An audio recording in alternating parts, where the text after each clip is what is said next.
Well, some fun examples. Well, let me just explain a little bit what did happen in Siemens the recent 20 years. I'm with Siemens right now 20 years, and I can give you a parallel between Rio and Rio plus 20 and Siemens plus 20. So Rio and Rio plus 20, this was a kind of, well, not so really much is ongoing there. We are still somehow stuck in the process, also in the COP conferences.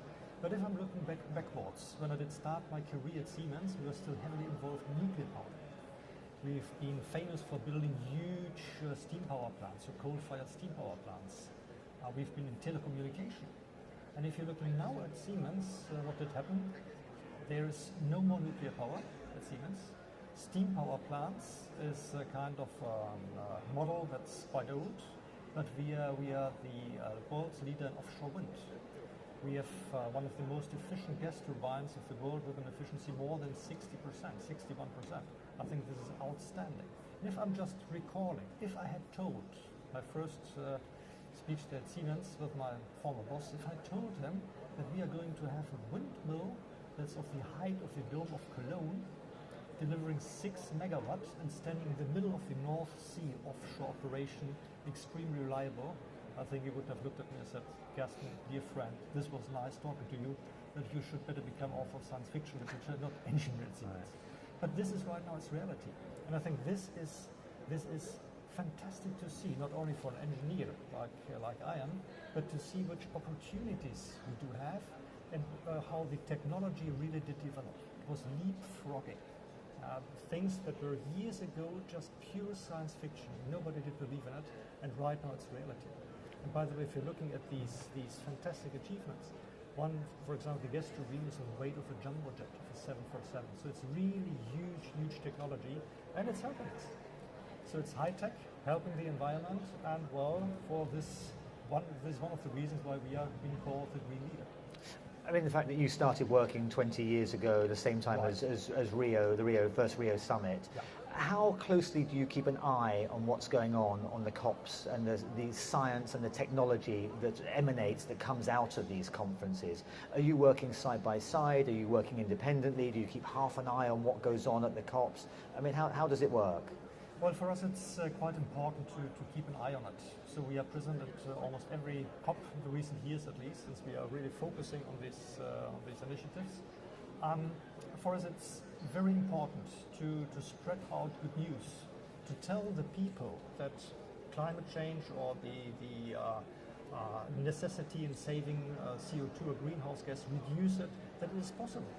Yeah, right now, if we are looking into the year 2030, right now the technology is already in place to save 70% of the CO2 abatement there in 2030, and this is still 18 years to go. So right now technology is already there, and if you're asking me, if you're looking 18 years to the front, it will be possible.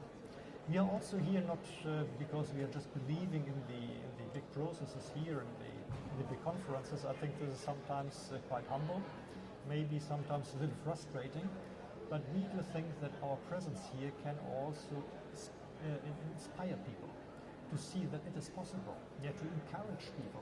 And also I think Siemens might be a role model. For example, if you're looking at our environmental portfolio, 20 years ago it was almost not existing.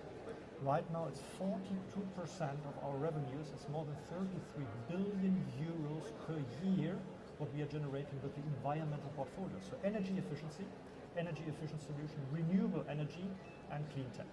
And I think this is really promising. So if we are talking about green economy, this is maybe tricky, but a sustainable economy with these smart products, with these great solutions, with this high tech that is involved, I think this can also inspire other people. So this is the reason why I mean, very reassuring to hear that, and we've heard other greats, not just Siemens, other industries as well, other companies talking about great advances in the technology and the science.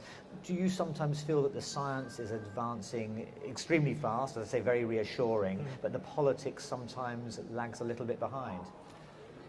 Well, on the other side, I do understand the political processes are indeed complicated. Yeah, if we are targeting for a solution, if we're developing a product, I think we have a pretty neat frame of conditions where we are working in. So there's clear start point here, end point here, deliverables, and we can decide it. And this is the advantage of business. We just can do it. We have all the possibilities to develop something, and in politics I think it's much more complicated. You have to talk with 200 plus countries. So I do understand that the process indeed is very complicated. It's difficult sometimes, but on the other side I think what I would like to see here, what I could envision, is that there are a couple of countries just jumping out of the big grey mess, jumping up and say, hey, I'm doing something additional. I'm doing something extra.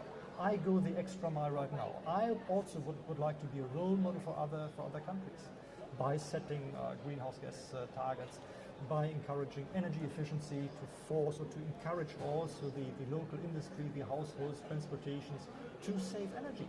And this is not bad at all. And again, our example clearly shows that energy efficiency indeed is a business case. It's nothing green. It has nothing to do with climate change in first line. It's a clear business case. You save money.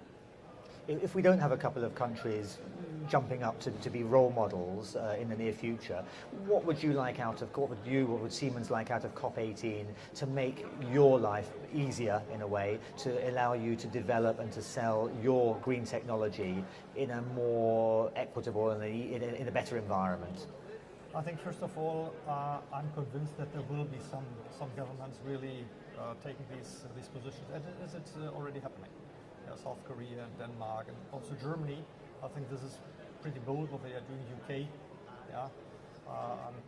I think this is encouraging. So I'm not really worried about this. So it is happening, and I think the facts are clear to everybody. Nobody can deny the facts that we have to do something to save our resources. If you don't believe in climate change, but you have to save our resources. So I'm pretty confident that this is going to happen. What I would like to have from these kind of conferences certainly is security. Security also for investments.